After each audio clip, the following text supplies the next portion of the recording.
But see, okay, then why? Okay, then I blame y'all for not holding him as high as we never hear nothing about T. I don't know. I'm saying just in the general public when y'all speak about BMF, we never hear about T. Just to be honest. Everybody know why? Because listen, you watch Scarface, right? Yeah. We know Sosa, we know Lopez, we know Tony, and we know Manny. What was the other guy named who's a right-hand man with the black curly hair, shoulder length? When they went to that hotel. Yeah, what was his name? I forgot his name. Yeah, I can't remember. Angel. Angel was his name, right? So he was that. It wasn't Manilow. It was him. He was right. Don't forget how did he die? Because Manilow out in the car talking to some. That is Big Meech outside talk. Big Meech is Manilow on Scarface outside not paying attention. Hey yo, why getting chainsawed? Hey, that's him. It's as simple as that. So it's simple as drug dealers, bro. Why are we trying to affix the title of hero to a so dope to your mama and man? Let's keep it G. I'm just keeping it G. It was a story. I just want your take on this, right? Mm-hmm. It was a story. It happened actually in Arlington. It was a man, a young dude from Arlington, ended up killing his baby mama, right? Mm-hmm. Shooting the baby mama. But the story that I hear is that she tried to set him up or something like that, and he just killed her, right? What are the rules for women in the streets dealing with men? Or is it just if you in the streets you get treated just like a street nigga, like, or is it any kind of compassion to a woman that may try to set a man up, etc.? So I'm glad you asked me that question, brother. Let me take a deep breath before I answer, right? Because you asked me something like that before. I got a bunch of death threats and bitch ass niggas. My whole pussy quota went down. I can't get no pussy no more. Right? Because I done said this shit that you try to set me up and fuck up my pussy. I know what you're trying to do. You hear me? I feel like the pussy rate might have went up, bro. I see them girls in the comments, nigga. Listen. Yeah. So listen. So let me if I may, let me answer the question this way. Right. So black women in today's society, in this world, in the ghetto, in the hood, right? Black women are the new men. They're the ones with the most heart. They're the ones with the most mouth.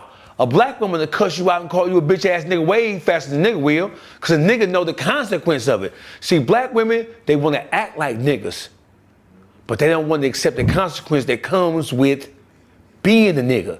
I always say, as a black woman, there's a way for you to express your displeasure with something a nigga did or something a nigga didn't something a nigga did or something a nigga didn't do. As a black woman, there's a way for you to express your displeasure with something that the man said or didn't say, because sometimes what a motherfucker don't say is just as important as what he did say, right?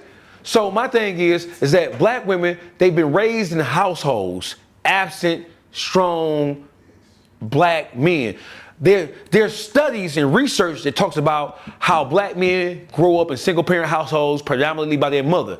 They're raised by black women. So they're hyper emotional, they're high strung, they handle things from an emotional standpoint because all they see is their mama, and their mama's a funky bitch. So niggas really got funky bitch attitudes like they bitch ass mama, right? But listen, we never talk about or we never examine how growing up in a household, how growing up in a household minus strong male role models and father figures, how it affects black women. Right now, you can have a black woman who's 20. Her mama had her when she was 16. That means she's 36. Her mama had her when she was 16, which means she's 52. So you got 20, 36, 52. All three of them hoes in the club at the same time, right? All competing for the same no good ass street nigga at the same time. Now the 52-year-old grandmama, right? She feel like I gave my childhood up. I ain't ready to be old yet. Don't call me grandmama. Call me Nana. Call me Gigi, right? Them the worst kind of hoes in the world, right? Right? So listen. So you have the 20-year-old, her mama 36, her mama, grandmama is 52. But the 20-year-old got a 4-year-old daughter because she had a daughter when she was 16. Ain't no man in the equation nowhere. So how does growing up in a household where you've never seen your mother and father get into an argument right? And then come down off the argument and still love on each other. Right now, black women give up on your ass like this. You get into one argument, they're trying to cut you off. You know why? Because they've never seen compromise inside the household.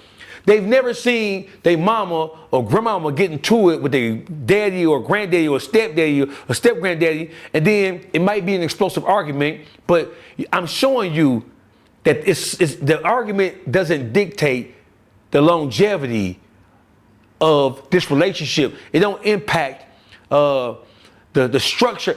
The argument is just that, an argument. Black women get mad at you right now, bro. You a hoe ass nigga, they give up on you and go run to the next funky nigga. And he ain't no better than the nigga you left because they don't understand how to rationalize. They don't understand how to bring about peace. Your grandmama cussed your granddaddy out, right?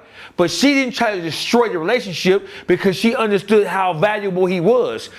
Your grandmama checked your granddaddy for sure. Right. But she ain't call him a bitch ass nigga on Instagram. Right. She ain't call your daddy no bitch ass nigga in front of a house full of people.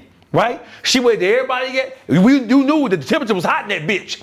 Right? Ooh, yeah. But as soon as everybody left, she got Big Willie Earl ass.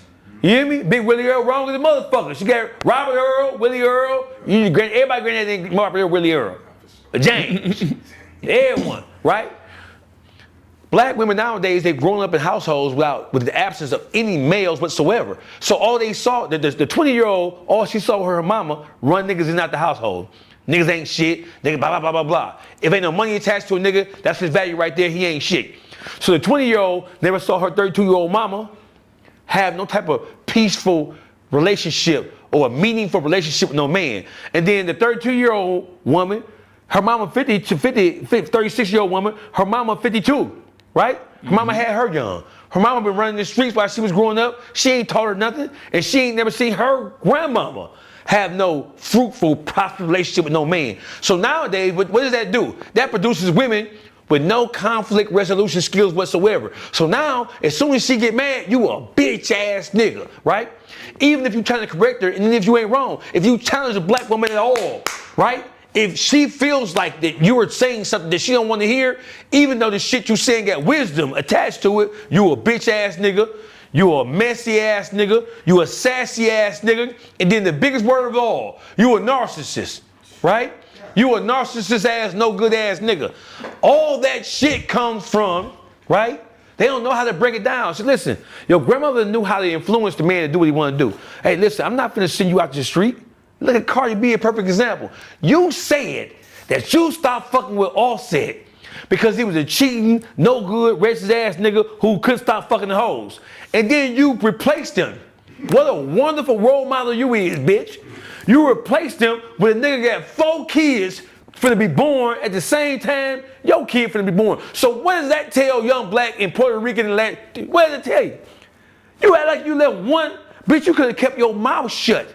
Because how did the whole world, you could have kept your mouth shut and been a strong woman. You didn't do that. There's no conflict resolution skills whatsoever. So what that does now, to answer your question, to show you I'm on point, I ain't forget what you said. Listen, a bitch, if you step into your, bitch, if you come down game, bitch, you get smacked like the game, ho. Bitch, if you in the street and you moving and grooving, Chicago the perfect example. The perfect example of this shit is Chicago, right? Them Chicago bitches is the worst bitches on the face of this planet, bruh. When it comes to running game on a nigga and getting involved, how many stories have you heard in the last 4-5 years where you had bitches who trying to line niggas up and backdoor niggas? Right. Cause niggas, you can't backdoor me, nigga, I don't trust you no way, right? So they use a bitch. Bitch, if you actively engage in street shit, bitch, you get the same thing that nigga get, ho. No different. I ain't gonna feel nothing bad about you. If I'm your brother and you find out this bitch backdoored me, are you gonna have any compassion for her when you know she walked me into my death? Nah, let me answer it for you. Now, I'm gonna kill that hoe. Bitch, I'm gonna kill you, bitch, and everything. I'm gonna kill you and everything look like you, hoe.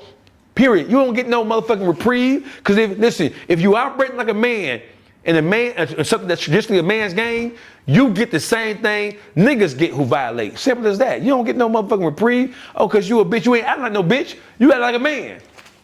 And that's what I go back to say. Like a lot of times, women put themselves in positions that men occupy with other men. A woman will come to you, y'all have a dispute or debate about something. She'll walk up to you right now. How difficult, even in this city, is for you go to a club and something happen and a woman call you a bitch ass nigga? They'll call you a bitch ass nigga quick. Now listen, when a man calls another man a bitch ass nigga, them fighting words, right? And so when you in the club and you hear the word, so the nigga could be going back and forth if you want to. When you hear that bitch word come out, oh, pack it up.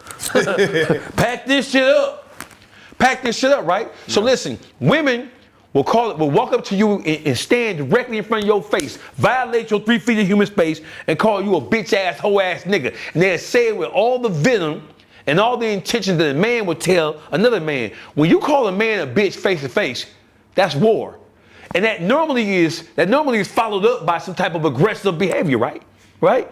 So when a woman walk up to a nigga and like call you a bitch ass nigga, you're putting yourself in the space that men normally occupy when they deal with men. So if you walk up to a nigga and call a nigga bitch ass nigga, he ain't looking at you like you know bitch.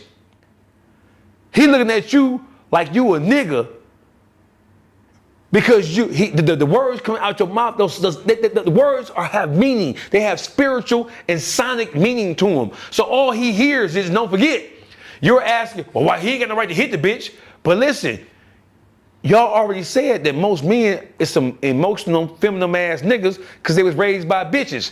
So you expect an emotional bitch ass nigga, according to a sassy, messy ass nigga, a Ray J ass nigga, you expect him to be a man and walk away when you talking crazy to him. He's incapable of doing that because you already provided the answer. How you gonna get mad because you already said we sassy and we hoe ass niggas? So when he smacked your bitch ass to the concrete, bitch, that's exactly what you expect because that's what his mama would have did, bitch. And he just like his mama.